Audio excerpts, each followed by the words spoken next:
Sou filha de um casamento arranjado e hoje eu vou contar pra vocês essa história. A minha mãe, ela sempre me contava que os meus avós eram muito rígidos, pessoas muito ríspidas, que ela não podia olhar e fazer contato direto com o meu avô quando ia conversar com ele, porque senão ela levava um tapa na cara. Ele era muito bruto e as coisas funcionavam do jeito dele. Ele era bem matuto, foram nascidos e criados na roça. A minha mãe foi nascida e criada na roça. Eu ainda cheguei a ser nascida no hospital. Mas a nossa história é de uma história muito simples, uma família muito tradicional, onde na época dos meus avós ainda existia casamento arranjado. Então, quando foi a época da minha mãe, o meu avô também queria arranjar o casamento para ela. Assim que ela menstruou, ela tinha 14 anos. E aí a minha avó, que soube dessa menstruação da minha mãe, não queria contar para o meu avô porque sabia que o meu avô já ia querer casar ela. Porque ele sempre verbalizou: menstruou, tem que casar. Menstruou, tem que arranjar o casamento. E a minha avó, ela sabia que existia um mundo lá fora. Ela sabia que existia tradições diferentes lá fora. Ela sabia que já existia mercado de trabalho, mulher já podia votar, já existia TV na nossa casa, né, na casa deles. Ela via as informações e as notícias. Porque o que eu estou contando para vocês aqui não é tão antigo assim. Então, pela minha avó saber que existia um mundo lá fora, ela queria que a minha mãe fosse uma dessas mulheres livres, que trabalham, que estuda, que tem opinião própria, que tem um posicionamento, que tem uma carreira. Ela acreditava nisso, porque minha mãe fala que a minha avó acreditava nela. Já o meu avô, ele sempre falou que mulher foi nascida e criada para servir, né? E para servir o seu marido. O meu tio, irmão mais velho da minha mãe, 10 anos mais velho do que ela, já trabalhava, já cuidava de uns tratores de uma roça de um fazendeiro do lado, ele tinha alguns amigos e até tinha algumas namoradas, porque, diferente das mulheres, o homem não precisava de ter um casamento forçado, né? Arranjado até que sim, mas forçado não. Ele estava esperando a mulher ideal. E pelo que minha mãe conta, ele estava interessado numa menina que ainda ia menstruar da fazenda do lado. Olha que bizarro. Olha que bizarro. Meu tio já era mais velho, né? Tipo, já tinha 20 e tantos anos. Ele ia fazer 30 e estava esperando uma menina menstruar para casar com ela, sabe? E como a nossa família tinha uma condiçãozinha legal na nossa roça, na nossa fazenda, até porque o meu tio, esse irmão da minha mãe, ele conseguiu melhorar a qualidade de vida dos meus avós, então tinha alguns pais que gostavam do meu tio ser pretendente delas. Então a família que iria, no caso, arranjar o casamento da menina que ia menstruar para o meu tio, estava feliz pela situação. Eles queriam isso.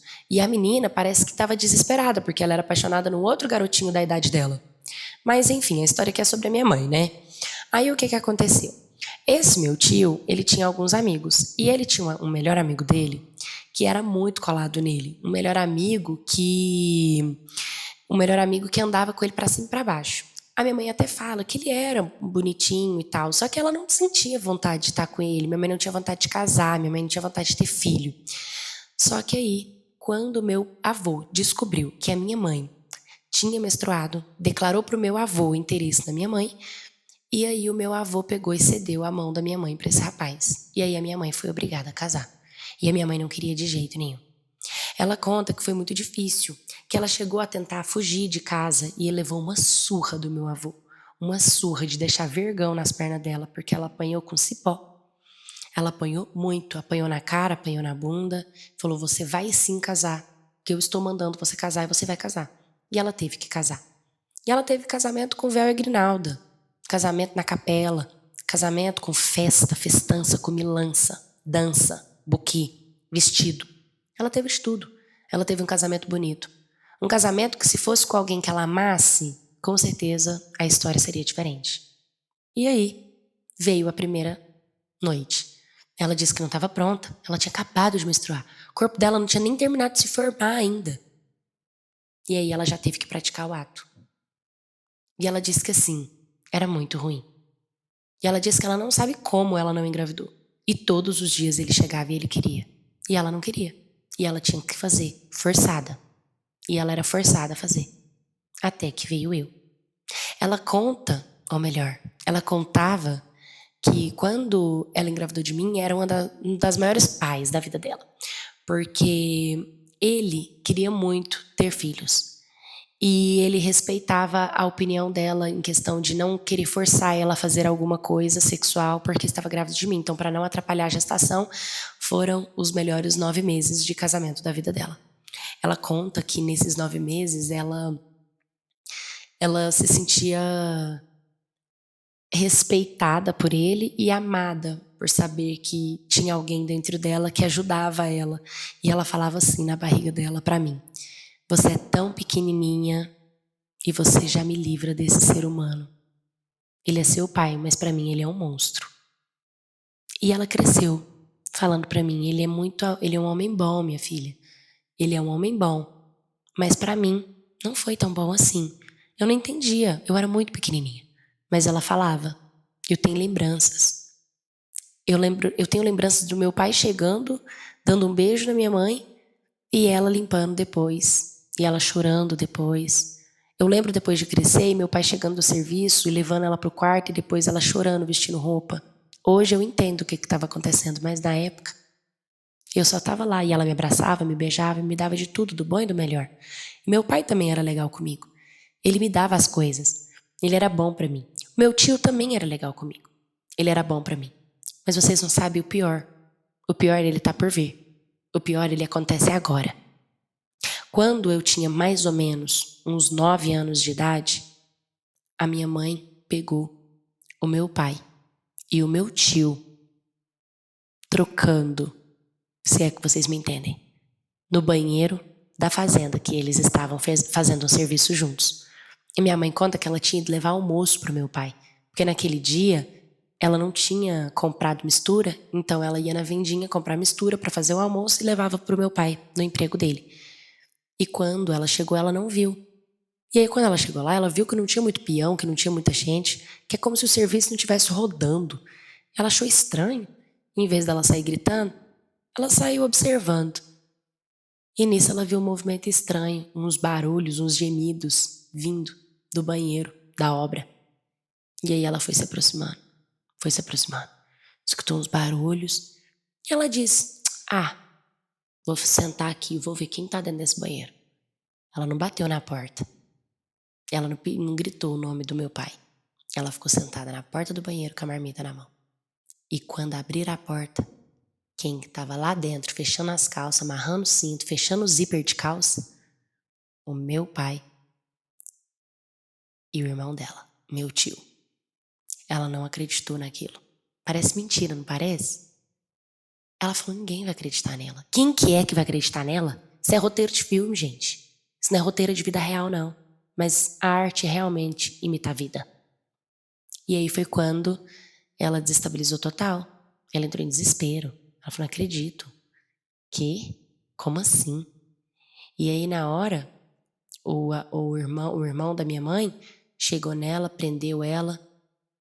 O meu pai pegou a arma, colocou na cabeça dela e falou pra ela: se você abrir o bico pra alguém, eu te mato. E minha mãe foi conviver com isso. Só que o que aconteceu? A minha mãe ficou muito diferente. Eu sentia, sabia que eu sentia? Eu tinha 9 anos, mas eu sentia que alguma coisa de errado estava acontecendo com a minha mãe. Porque ela voltou diferente. Ela voltou intrigada, instigada, indignada, infeliz. Ela já era infeliz, né? A minha mãe era muito feliz quando estava eu e ela. E eu fazia alguma coisa para agradar ela. Quando eu queria pentear o cabelo dela, ou ajudar ela na cozinha, ou fazer um desenho, ela sempre sorria para mim. Mas ela nunca sorria para os outros. E quando ela voltou tão indignada. Tão indignada. A partir daquele dia, a minha mãe ela só ficava deitada. Ela ficava deitada no quarto, chorando.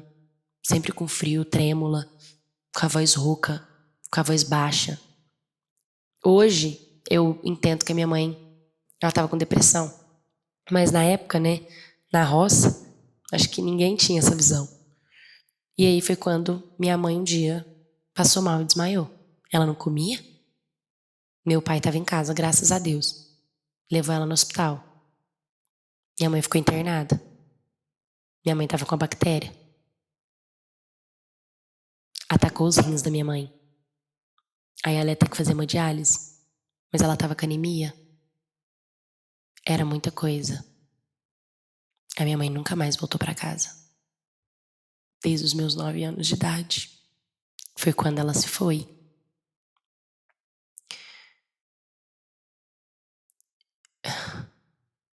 Mas sabe uma coisa que a minha mãe fez?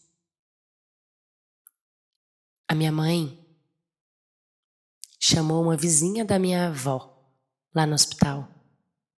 Essa vizinha cresceu com ela. Essa vizinha sabia das histórias da minha mãe, brincava com ela, sabia da dor, do trauma. Inclusive, essa vizinha foi madrinha de casamento da minha mãe, na época que minha mãe casou. Elas eram amigas, mas não tanto depois do casamento, mas ainda eram amigas.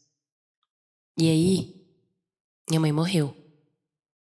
Quando a minha mãe morreu, foi muito triste.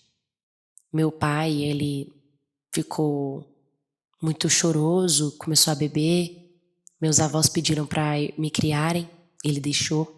Então eu fui morar com os meus avós. E o meu tio tinha a vida dele. Eu sempre tive um sentimento ruim com meu tio, sabe? Mesmo que eu não soubesse de nada disso que eu tô te contando, porque eu só fui descobrir o porquê da minha mãe ser triste e infeliz depois que ela morreu. Porque as pessoas que foram no velório, que se aproximaram de mim, que falaram pra mim que quando eu crescesse eu descobriria toda a verdade, é que depois me contaram a verdade. Quando eu fiz 20 anos de idade, antes de eu ir pra cidade, porque eu cheguei pra cidade com 20 anos, eu fui criada na roça como minha mãe. Antes de eu ir, a vizinha pediu pra conversar comigo. E foi a conversa mais difícil que eu já ouvi na minha vida. Que foi exatamente essa que eu tô contando pra vocês. De como a minha mãe, ela sonhava em ser independente, em ser livre, em não ser obrigada a casar, em como ela queria ter um trabalho, ter o dinheiro dela e casar com alguém que ela ame.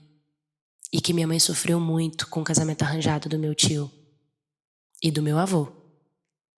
E que estava muito feliz por eu conseguir quebrar esse ciclo, porque o meu avô não teve forças para me fazer casar, e nem o meu pai. Meu pai, ele faz tudo que eu quero. Ele faz tudo que eu quero. Meu avô, ele é um pouquinho mais mole do que o meu pai. Ele ainda faz as coisas que eu quero. E não veio esse assunto de casamento arranjado com a menstruação. Mas eu ouvia os vizinhos, os fazendeiros vizinhos falando sobre isso. E eu achava aquilo um absurdo. Eu chegava em casa e falava, nossa, que absurdo, né, vó? Que absurdo, né, vô? Que absurdo, né, pai? Mas ninguém nunca tinha me contado que foi assim que eu nasci. Foi essa vizinha da minha mãe que me contou tudo. Ela me contou tudo. E eu agradeço imensamente ela. Eu fui pra cidade. Meu pai sempre me ajudou financeiramente, pagando meu aluguel. Eu comecei a estudar. Eu comecei a estagiar. E por enquanto eu tô aqui. Ainda sem me envolver com ninguém, nenhum homem, porque eu espero que Deus coloque na minha vida um homem bom e eu consiga realizar um pouco daquilo que a minha mãe desejou para ela, antes dela morrer. Que eu seja livre, que eu seja independente, que eu case com quem eu ame e que ela esteja comigo, me dando a força que ela tinha, a coragem que ela tinha. Porque eu tenho certeza que a minha mãe teria conquistado tudo isso se ela tivesse recebido apoio dos meus avós. E eu agradeço imensamente a Deus de não ter permitido com que eu repetisse o ciclo da minha mãe, de ter sido obrigada a me casar. E acredite, gente, essas histórias ainda acontecem no nosso país. Por mais que a gente ache que está muito distante da nossa realidade, às vezes está bem do seu lado. É só você que não está vendo. Oi, Maquete, tudo bem com vocês? Nossa, que história doida, né? Gente, às vezes eu recebo umas histórias aqui no canal que eu fico assim, não é possível. Só que aí quando eu vou pesquisar a cidade que a pessoa me passou, o interior que mora, caraca, é um interior de 5.000 habitantes, que é uma cidade muito pequena, mas tem muitas fazendas. E eu, Paula, eu ia muito na fazenda do meu tio brincar com as minhas primas. Elas iam pra escola naqueles ônibus urbanos. Então eu, Paula, vivia essa realidade que era 100% fora fora da minha bolha. Eu tinha morado fora do país. De repente eu volto pro Brasil, vou pro interior, vou pra roça da minha prima e vejo como a realidade da minha prima é diferente da minha. E eu acredito que ainda no Brasil hoje existem sim pessoas que vivem essa realidade paralela, essa distância, que não tem essa tecnologia que a gente tem, esse acesso que a gente tem, sabe? E eu fico muito feliz que essa pessoa conseguiu chegar até o meu canal e ter me mandado essa história para mostrar um pouquinho para quem tá assistindo como era antigamente. Porque a gente tem que ter consciência, gente. A gente tem que saber que nós, mulheres, nós temos que nos unir. Muitas pessoas são o contra o feminismo. Mas, gente, o feminismo ele é uma luta de mulheres, a favor de mulheres, pra gente poder ter os nossos direitos. Quando a gente vê filme, vê séries de homens que podiam passar na rua, estuprar uma mulher e sair impune, a gente vê a necessidade de lutar pelos nossos direitos, por ter voz, por votar, sabe? Por ter uma opinião própria. Então, antes a gente seja firme na nossa opinião do que a gente ser vítima, mais uma vez, de crimes. Então, assim, por isso que eu falo, eu sei que às vezes as pessoas levam pro excesso, mas antes a gente tem excesso de proteção do que excesso de insegurança. Se você também conhece a história de casamento arranjado, de uma gestação indesejada, me manda a sua história aqui no historiascanaldepaula@gmail.com. Curta, comenta, compartilha, se inscreva. Um beijo e até o próximo vídeo.